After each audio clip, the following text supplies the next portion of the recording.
Paso a nuestra segunda ponente, que es Vanessa Franco, que nos va a hablar de holismo en teoría de la argumentación, una intuición nano. Adelante, Vanessa. Muchas gracias. Voy a compartir pantalla. Por favor, me indican si se ve mi pantalla en este momento. ¿La Sí, ven? se ve, Se sí. ve. Listo. Muchas gracias. Bueno, en tecnología en este momento se está hablando mucho acerca de los nanomateriales y de cómo estos van a revolucionar la ciencia, la tecnología, incluso el campo de la medicina. Pero a mí me suele pasar que cada vez que escucho hablar de esto, pienso en razones. No sé si será una enfermedad que tenemos aquellos que tenemos o que nos dedicamos a la teoría de la argumentación, pero casi siempre que lo escucho decir, pienso en las razones. Entonces, hoy les quiero hablar un poco acerca de esta intuición nano que se me despierta cuando escucho hablar de estos temas. Y bueno, primero que nada, un gusto saludarlos, saludarlas y agradecer muchísimo a Paula Olmos, a Uber Morrow por permitirnos estar aquí compartiendo sobre estos temas que realmente nos apasionan. Vamos a hablar entonces en este sentido, en principio, un poco acerca de argumentación intercultural, que es actualmente la temática que estoy trabajando. Luego vamos a hablar del holismo en teoría de la argumentación, particularmente del holismo lógico. Finalmente hablaremos de la lógica civil que propone Luis Vega y finalmente hablaremos acerca de la importancia de variar los ejes de análisis. Todo esto partiendo de un caso argumentativo que he venido analizando ya desde hace un par de meses y que va a ubicar los presupuestos que estamos planteando pues en una actividad práctica real. Siento que es demasiada información para tan poco tiempo, pero trataré de hacerlo lo mejor posible, dejando eso sí los criterios teóricos para que sean mucho mejor explicados en las ponencias que vienen de Paula Olmos y de Uber Marrow. A lo largo de la presentación lo que quiero plantear es que el holismo lógico posibilita una evaluación mucho más razonable cuando hablamos de argumentación intercultural, pero que para poder aplicarlo de manera más pertinente es necesario ver cuáles son los ejes de análisis que estamos utilizando. Entonces partamos de que cuando hablamos de esta perspectiva nano, pues pensemos para la realidad que 100 micras que corresponden directamente con 10, que corresponden directamente con una cien milésima parte de un nanómetro, las 100 micras, que son mucho menos que un milímetro. Entonces, realmente estamos hablando de materiales que empiezan a trabajarse a escala muy, muy, muy pequeña. Y lo interesante de la perspectiva nano es que trae varias características. La primera de ellas es que mutan las características específicas de los materiales. Por ejemplo, el cobre se vuelve transparente o, por ejemplo, el grafito se vuelve un conector,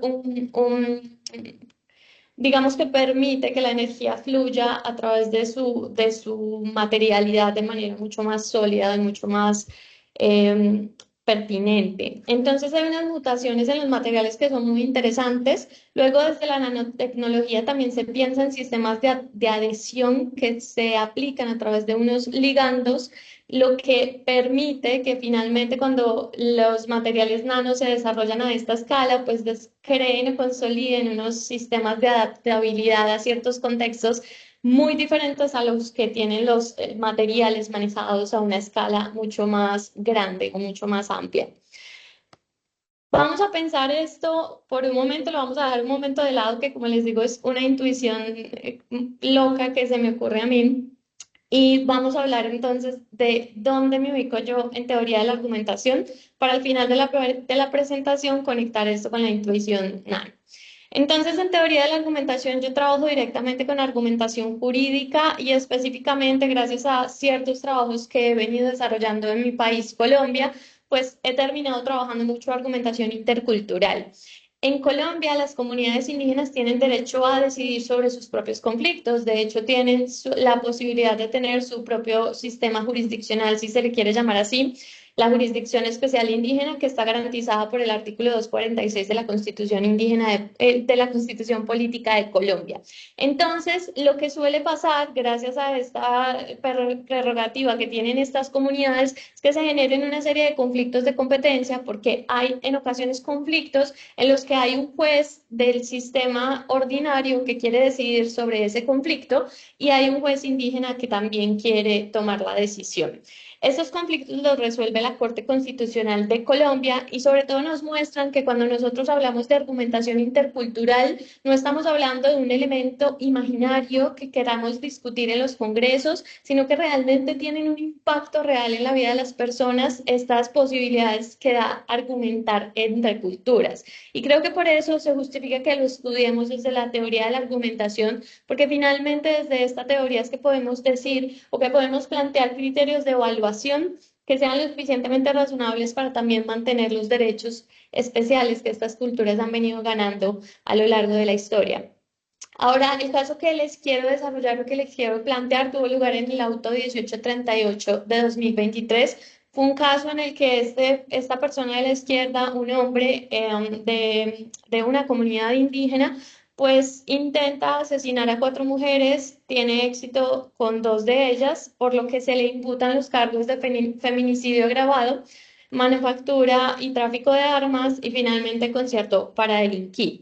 Aquí se genera un conflicto de competencia porque un juez territorial quiere decidir sobre este conflicto a la vez que lo quiere hacer el juez de la comunidad indígena a la que esta persona pertenece, que es la comunidad indígena Nas. Un poco de contexto. Cuando en Colombia se buscan dirimir conflictos de competencia, hay que referirse a 4 factores específicos y verificar que se cumplen o que no se cumplen. Cuando se cumplen estos 4 factores, entonces puede decidir la comunidad indígena. Por efectos de tiempo no voy a poder explicarles los 4 factores, pero vamos a hablar del que está en tema de discusión en este momento, que es el factor territorial. La comunidad indígena puede decidir sobre un conflicto si este conflicto ha tenido lugar dentro de su territorio. Ahora, la Corte Constitucional colombiana, gracias a un precedente que José me salva la necesidad de tener que explicar qué es, gracias a un precedente, pues da también licencia de que se entienda que el territorio de las comunidades indígenas se amplía si es que hay prácticas culturales fuera del territorio que tengan lugar. Entonces, digamos que hay una visión cerrada del territorio, lo que limita o los límites del territorio de acuerdo con el Ministerio del Interior, que es el encargado de indicar cuáles son los límites, y esta visión ampliada del territorio, que es donde hay prácticas culturales que impactan a las personas indígenas. Vamos a analizar entonces aquí las posturas. La postura de la Corte Suprema de Justicia, que estuvo llamada a decidir en este caso, a resolver este conflicto, y de la comunidad indígena. Entonces, la Corte Suprema de Justicia, voy a pasar al siguiente argumento que, digamos, ya está más completo. No voy a poder detallar punto por punto la argumentación por el tiempo.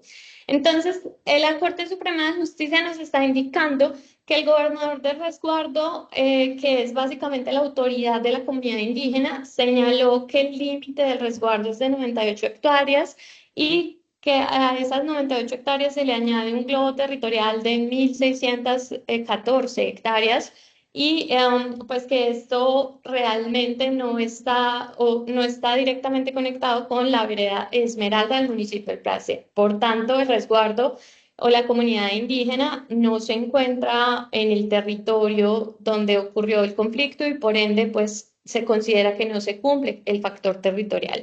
Además se presenta una razón coorientada en este caso en la que la Corte Suprema de Justicia indica que hizo un cálculo en Google Maps y que da cuenta de que el resguardo está a 169 kilómetros del lugar donde ocurren los hechos. Esto es bastante interesante teniendo en cuenta la regla anterior, que es la visión territorial expandida y la visión territorial limitada, que ya lo plantearemos más adelante. Pero en este análisis hubo 2 elementos que no supimos muy bien cómo ubicar. Y es este elemento donde se está indicando que el Ministerio del Interior no aportó ninguna información respecto a la ubicación geográfica del resguardo Y por otro lado, este otro elemento que aquí está señalado en amarillo y que dice, según la alcaldía municipal, hay otras comunidades indígenas en este territorio. Vamos a tener esos dos elementos en cuenta para lo que se viene en el análisis. ¿Qué nos dice la comunidad indígena cuando se habla del factor territorial? Si se cumple o no se cumple. La comunidad indígena nos empieza a hablar acerca de sus orígenes y nos trae aquí tres razones coorientadas donde se nos indica uno que los NASA, la comunidad NASA es descendiente del higuerón y de los planetas. Luego nos indican que son descendientes del sol y luego que son descendientes del agua y nos empiezan a dar cuenta de que el ser descendientes, por ejemplo, del sol es una razón para creer que sus límites jurisdiccionales llegan hasta donde llegan los rayos del sol. Lo mismo pasa con la idea de que son descendientes del agua. Es una razón para creer que su jurisdicción abarca hasta donde llueve. Por tanto, las jurisdicciones de los entes territoriales, es decir, la que el juez está indicando en este caso, midiéndola por kilómetros y límites específicos, se quedan cortas frente a la cosmovisión cultural o ancestral. Y en este sentido, pues sí se cumple el factor territorial. En este análisis también hubo otro elemento que no pudimos ubicar como una razón y una conclusión en el proceso tradicional de análisis argumentativo, y es nuestros orígenes se fundamentan por formas y estructuras propias que permiten vivir y convivir armoniosamente con nuestras raíces de origen. ¿Dónde ubicamos estos elementos? Y ahí es donde llega el elemento que queremos aquí anotar. Christopher Tyndall dice que para cuando estamos haciendo o trabajando en argumentación intercultural, en este libro de Anthropology of Argument, hay que verificar una descripción mucho más gruesa donde se integre a la argumentación o al análisis argumentativo el contexto. Y además hay que permitir o la evaluación tiene que generar un ambiente cognitivo mutuo donde las dos comunidades que están interactuando argumentativamente se puedan entender. Y ahí es donde ingresa el holismo, que pues ya la profesora Paula hablará mucho más profundamente de esta temática, pero que básicamente nos indica que las evaluaciones lógicas de los argumentos son necesariamente contextuales. Y de acuerdo con Bader, pues para analizar contextualmente un argumento, hay que tener en cuenta las condiciones habilitantes y deshabilitantes y los modificadores que pueden ser tanto atenuantes como intensificadores. De eso también nos habla el profesor Uber Marot en Buena Lógica y también en el texto que desarrolla con Fernando Leal. Entonces, vamos a tener este elemento en cuenta para profundizar, para hacer más grueso el análisis de la argumentación que estamos llevando a cabo, pero aquí ingresa otro elemento que es bien importante y es la perspectiva socioinstitucional que plantea Luis Vega, donde él habla de una lógica civil por oposición a la lógica académica. Y esta lógica civil se realiza en el discurso público, donde para hacer un análisis argumentativo es necesario introducir también el análisis o al análisis hay que introducir las creencias, las actitudes, los valores y los propósitos, puesto que según él estos dan sentido al intercambio. Hay muchísimo más para profundizar en la perspectiva socioinstitucional, pero voy a seguir adelante para que podamos ubicar esta perspectiva en el análisis que estamos realizando. Lo más importante acá es que esta perspectiva nos va a permitir, a través de la lectura de ciertos indicadores convencionales y a través del reconocimiento de ciertas dinámicas de la práctica argumentativa donde estamos analizando la argumentación, pues tener una evaluación mucho más clara y mucho más precisa de los argumentos. Pero hay otro tema importante y aquí es donde ingresa esta perspectiva narro y esta perspectiva nano, esta perspectiva de la métrica, esta perspectiva de cómo estamos analizando las razones y cómo el estar muy cerca de una razón o el alejarnos de esa razón también va a generar posibilidades de análisis.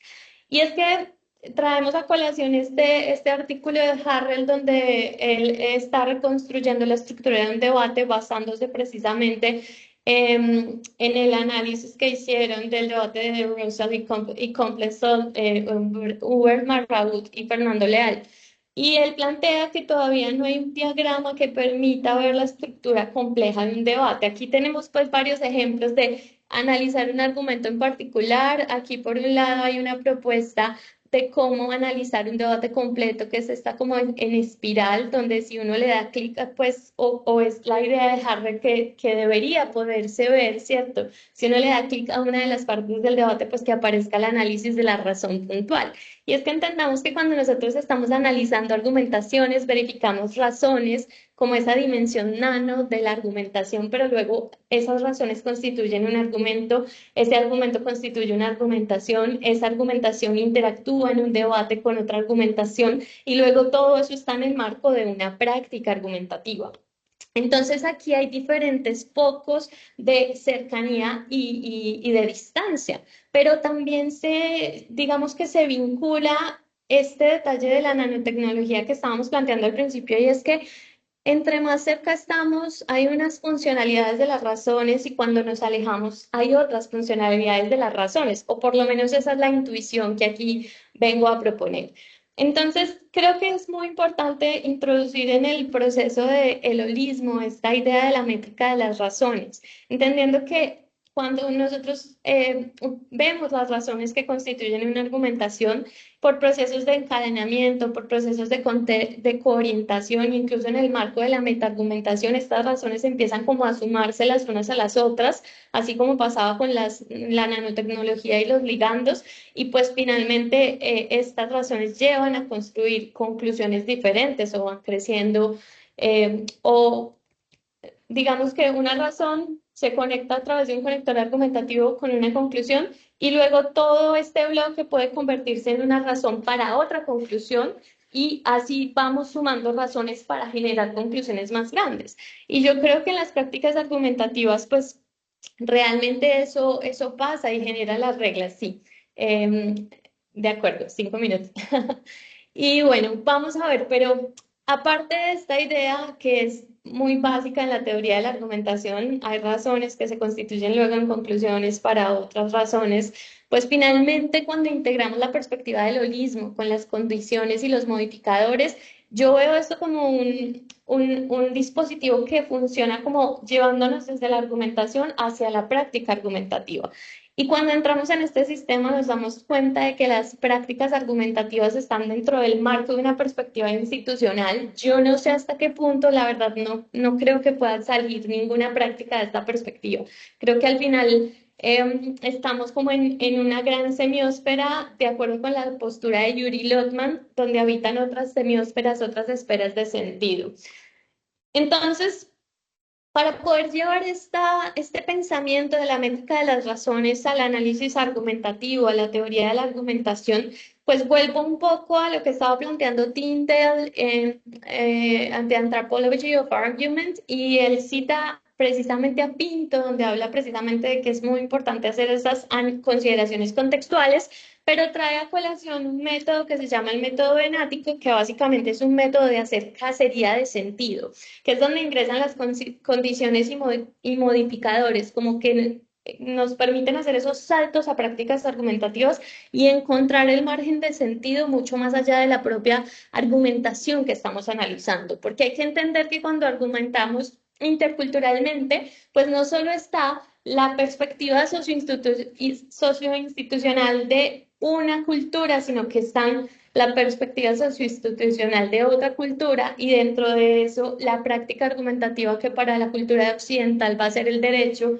y para la perspectiva indígena va a ser todo el proceso que se genera para lograr la armonía comunitaria y para generar ese contexto mutuo, este contexto cognitivo mutuo, yo tengo que empezar a hacer una lectura de cómo se fundamentan unas razones y otras dentro de estas perspectivas, que es bastante compleja y nos invita ya a salirnos de la lente nano, de ver solo las razones, a ir a una lente más micro o más macro, que nos permita ver la interacción en el debate e incluso la interacción de razones en la práctica argumentativa. Esto lo posibilita el holismo, pero considero que tiene que integrarse también esta otra visión de esferas de análisis, dependiendo de la cercanía, dependiendo de la métrica de las razones que he venido planteando. Y al final, pues en el ejemplo que nosotros venimos desarrollando, ¿dónde se ubican estos elementos o cómo el holismo nos ayuda a ubicar mejor estos elementos? Si lo recordamos, en la Corte Suprema de Justicia había un elemento que no sabíamos ubicar, que es que el Ministerio del Interior no aportó ninguna información respecto a la ubicación geográfica territorial y que el alcalde del municipio del Valle del Guamés dice que hay otras comunidades que se sentan allí. Pues integrando estos dos elementos, vemos que para la razón del análisis que hace la Corte Suprema de Justicia de la explicación de los límites territoriales del resguardo, esta Corte precisamente utiliza el hecho de que en la alcaldía haya otras comunidades como un intensificador. Ya habría que ver la validez de ese intensificador o no, en el sentido de que viene a buscar darle más peso a esta razón indicando que hay otras comunidades que también habitan allí, por lo que tampoco podría pensarse que esta comunidad podría habitar allí desde la perspectiva de lo que está planteando la Corte Suprema de Justicia. Y por el otro lado, es que la Corte Suprema de Justicia está utilizando un recurso técnico que no es permitido dentro de la práctica jurídica colombiana, y es la medida de Google Maps para indicar hasta dónde llega un resguardo indígena. La única institución que dentro de la práctica, dentro de las reglas de este sistema institucional, puede decir hasta dónde llega un resguardo es el Ministerio del Interior. Y la Corte Suprema utiliza como condición habilitante el que el Ministerio del Interior no aportó ninguna información para poder garantizar a partir de esta razón que no se cumple con el factor territorial. Si nosotros analizamos desde esta otra perspectiva la razón o el argumento que aquí nos está entregando la Corte Suprema de Justicia, vemos que está en cierta medida siendo un argumento que desde la perspectiva de Vega puede ser ilícito en la medida en que está planteando desde una ruptura con las reglas de la práctica una decisión o la está argumentando una decisión rompiendo con reglas de la práctica, que es básicamente solo el Ministerio del Interior puede decir. Y al final, pues ya para cerrar, bueno, voy a pasar algo parecido hicimos con el argumento de la cultura NASA y se da cuenta también de una condición habilitante que solo tiene sentido cuando vamos a entender cuáles son las prácticas institucionales dentro de la cultura específicamente. Así el holismo nos permite entender mejor la razón que la cultura NASA está integrando, que básicamente se presenta como un metaargumento de ponderación, donde ellos básicamente plantean que los límites que está viendo la Corte Suprema de Justicia pues son demasiado cortos para lo que la comunidad indígena puede pensar. Y ellos ingresan allí la condición habilitante de decir que ellos plantean esos límites desde los orígenes. Yo he trabajado con varias comunidades indígenas, he pues habitado en sus prácticas en algunas ocasiones y el concepto del origen es un concepto que genera mucho respeto, una idea de que es algo que se debe hacer o que se debe creer. Entonces aquí se vincula esta condición habilitante con una garantía y es que todo lo que se crea desde el origen merece un mayor respeto y para una visión de un indígena al final esto puede ser... em, debe aceptarse esta razón porque es una razón que llega desde el origen.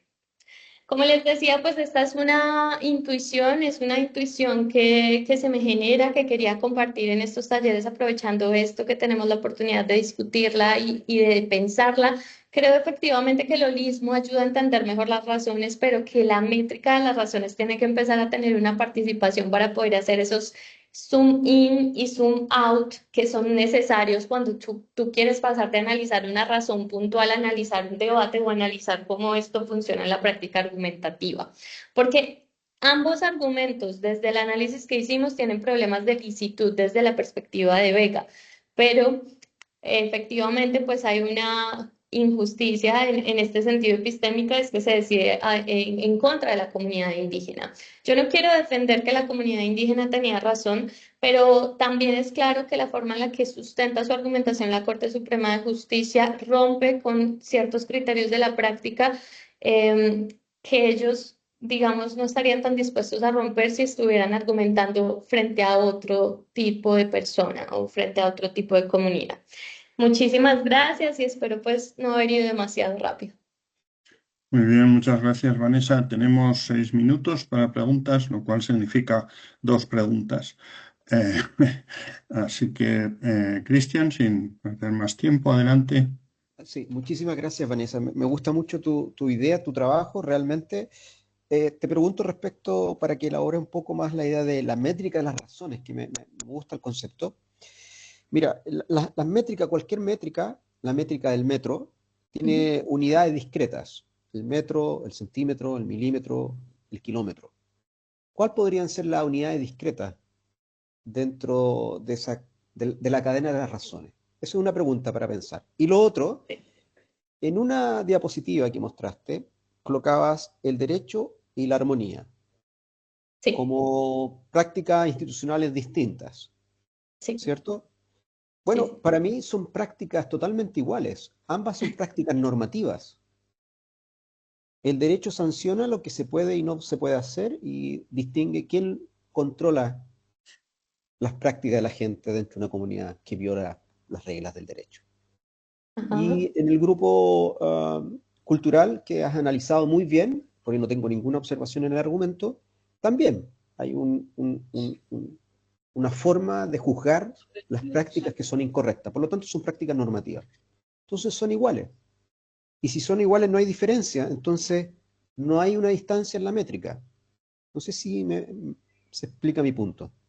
Sí, sí, te Porque, entiendo. porque son dos prácticas normativas, con sus propias formas de juzgar, Sí. entonces no hay distancia, son lo mismo. Bien, Es- yo coincido más o menos con lo que planteas, y es que son prácticas parecidas. Yo no diría que son iguales, porque de hecho la idea de juez para las comunidades indígenas es una idea impensable, o por lo menos la idea de juez como nosotros la tenemos. La idea de sanción también es supremamente diferente. Ellos no sancionan, ellos armonizan. Y eso implica tratar tanto a la víctima como al victimario, incluso desde una perspectiva muy semejante. Lo que tú le dices eso a la justicia ordinaria y todos, mejor dicho, se espantan. Entonces hay un montón de diferencias muy, muy importantes. Pero claro, mira que incluso yo utilicé la misma forma porque es que esta práctica argumentativa tiene la misma función, y es prevenir conflictos dentro de la comunidad, o llevar a la comunidad a vivir de una manera adecuada, de una manera donde haya menos problemas entre los integrantes de la comunidad y donde puedan crecer como comunidad. Entonces, en ese sentido estoy de acuerdo. Y bueno, lo de la métrica de las razones, Cristian, muchas gracias. Realmente yo dije, estas personas van a pensar que yo estoy loca, estoy acá inventando unas cosas rarísimas. Es una intuición muy, muy ahora como muy inicial. Yo todavía no lo tengo claro, pero más o menos esas unidades específicas que tú estabas planteando, yo creo que van como en razón, luego razones coorientadas, argumento, argumentación, línea argumentativa. Yo más o menos las plantearía por ahí, pero como apenas lo estamos pensando, yo creo que hay que trabajarle para darle unas denominaciones mucho más puntuales. claro, perfecto. Muchas gracias, Cristian. Nada. Muchas gracias, Vanessa. No sé si hay alguna pregunta más. Si no la hay, haré yo una pregunta. Eh, vale, creo que no hay ninguna, entonces voy a hacer una pregunta brevemente. A ver, yo me siento capaz, más o menos, de entender la argumentación de la jurisdicción indígena y de comparar sus argumentos entre sí. Y me siento capaz, con más facilidad, de confesar, de entender los argumentos de la jurisdicción ordinaria, aunque use Google Maps. Pero lo que me resulta francamente difícil es comparar los argumentos de una parte y de la otra, porque no sé cuál es el terreno común. Quiero decir, no sé si existe un concepto de razones que sea transcultural y valga para cualquier cultura. Mi impresión, hasta ahora, tampoco le he dado muchas vueltas, ¿no? Pero yo diría que el concepto de razones es interno a nuestra cultura, y cuando intentamos sacarlo fuera, pues sinceramente, a ver, a mis oídos occidentales lo de somos hijos del agua y del higuerón, pues no me lo tomaría muy en serio, ¿vale? En un juicio, si no fuera porque hay gente de otra cultura que piensan de otra manera. Entonces, no sé si no hay un problema de inconmensurabilidad ahí, porque Cristian preguntó por la métrica, pero si yo creo que las relaciones no son, cuando comparas la fuerza de dos argumentos en general, no son métricas, son cualitativas, pero en este caso me da la impresión de que directamente pueden ser inconmensurables. Aunque el juez tiene que decidir, claro. Sobre todo, pues en principio la métrica yo lo miro o lo quiero plantear en orden de cercanía de análisis, no en este momento en el margen de la ponderación o del peso de los argumentos. Es decir, yo cómo me acerco a una razón, estoy viendo la razón interactuando en un debate, que es que me tengo que alejar. Y yo para poder alejarme necesito poder ver más de lo que hay en el marco de este juego epistémico, pero luego estoy viendo la razón dentro del propio argumento que esta persona trajo, entonces ya estoy mucho más cerca. Y yo digo que alejarme o acercarme cambia la forma en la que esas razones están funcionando y por ende nos ayuda a hacer ese balance de pesos mucho mejor. O sea, si tuviéramos claridad de cómo diagramar un debate por un lado y luego la cercanía o el acercamiento hasta ese elemento ya constitutivo o primario que es la razón, creo que eso nos va a ayudar a entender mejor cómo hacer los pesos o cómo balancear los pesos por un lado. Por otro lado, yo creo que, o sea, yo entiendo lo de no me lo tomaría muy en serio, pero yo creo, o sea, realmente trabajando desde la perspectiva intercultural, eso es una apreciación que yo diría un poco colonialista, en el sentido de decir, Sin duda. claro, lo es, en el sentido de decir, yo no me lo tomaría muy en serio. Créanme que si a mí cualquiera de ustedes me dicen, yo decido lo que es jurisdicción de acuerdo a que mi árbol llega hasta allá y yo quiero mucho a mi árbol, yo digo, tú y yo compartimos Ujú. epistemes, ¿cierto? Entonces, en este sentido, yo entiendo que lo que tú estás diciendo no puede ser tomado como una razón para esa conclusión. Pero cuando uno habita digamos, otro sistema, como es una cultura diferente, allá es en serio Sí, sí. y esa cultura la integra como algo que es serio. Entonces, yo lo que a lo que apunto aquí es que yo no puedo desestimar desde mi visión occidental esta razón solo porque a mí me parece que dentro de mi sistema epistémico no funciona, porque precisamente eso es un abuso epistémico para estas culturas o contra estas culturas. Yo creo que para tener esta visión intercultural hay que salir un poco de la visión occidental única y entrar en esa otra visión. Pero eso implica entender las razones de esa otra cultura. Ahora, yo entiendo que la razón como nosotros la entendemos es occidental, pero yo no creo o no estaría de acuerdo con decir que ellos no tienen razones. Quizá No. lo llaman diferente y eso es lo interesante de averiguar aquí en argumentación intercultural, porque ellos tienen fundamentos para la acción, ellos hacen también cosas, razones prácticas, ellos valoran Ujú. también cosas que son razones valorativas y ellos entienden el mundo, entonces tendrían también razones fácticas. Quizá no le llamen así, pero son también razones y yo creo que es una tarea investigarlo, no por el afán del etnógrafo de quiero investigar esta cultura, Ujú. sino porque esta cultura todo el tiempo se está viendo en esta necesidad de traer sus argumentos a que compitan con otra cultura que precisamente siempre le está diciendo, eso que tú planteas siempre es una razón desestimable, Ujú. ¿cierto? Ujú. Entonces creo que es interesante pensar. Bueno, muchas gracias. Solo aclarar que yo no quería decir que los indígenas no tuvieran razones, sino más bien acusarle a mí mismo de mi incapacidad para entenderlas. O sea que la limitación es mía, no suya a ese respecto, ¿vale? Bueno, ahora estaba previsto que interviniera Joaquín.